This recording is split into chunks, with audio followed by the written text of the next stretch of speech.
10年不上班，一家3口270平，兼顾家务、家人和自媒体的家庭主妇，这10个幸福的生活瞬间，足以治愈一切鸡零狗碎。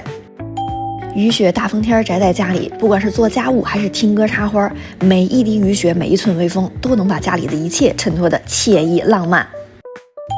每天仨人坐一块吃晚饭，看电视聊天，稀松平常，但是温馨松弛。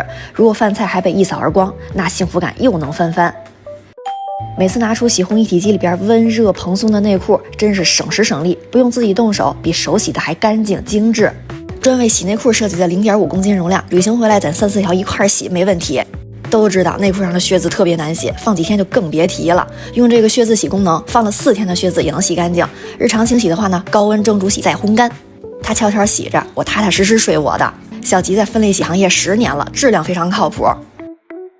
对于北方来说呢，虽然阳光常有，但是清晨起床看见家里的角角落落都洒上温柔的阳光，就像给每个房间都搭上了温柔的滤镜。光影给人的幸福感非常微妙，心思细腻一点才能体会到。除了晨光，夕阳西下的余晖又是阳光的另一种质感，金黄慵懒。如果这个时候手头闲着，那就坐在阳台摇椅或者读书椅上看日落晒太阳，身体被懒洋洋的氛围包裹起来，这个时候一眯就着。虽然不用上班，但是呢，家庭主妇的工作量一点不比上班少。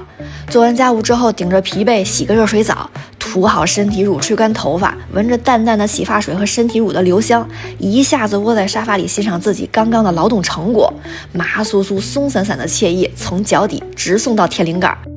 托不用上班的福，即使万般家务迫在眉睫，但好在家里的音响响起的那一刹那，再配一杯刚磨好的咖啡或者刚泡的茶，啥事儿都能慢下来、静下来。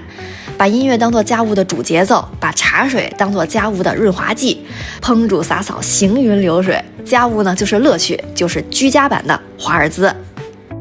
喜欢宅家的人呢，多数也爱看书，总得有几个爱好来消磨时光啊。想看书的时候呢，就在整面墙的书柜上自选，家里就有一个小型的图书馆。站在书柜前面找书的幸福感，爱看书的人一定会懂。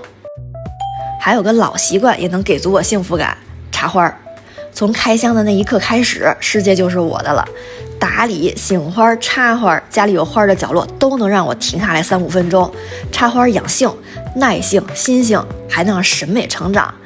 当然了，让我觉得异常幸福的事儿，一定是越来越多的人愿意肯定家庭主妇的价值。我的家人呢，也足够尊重我对他们的爱还有付出。不管是工作在外还是在家，咱们都是奔着更好的生活来的，场地不重要，在哪儿都一样。以上，拜拜。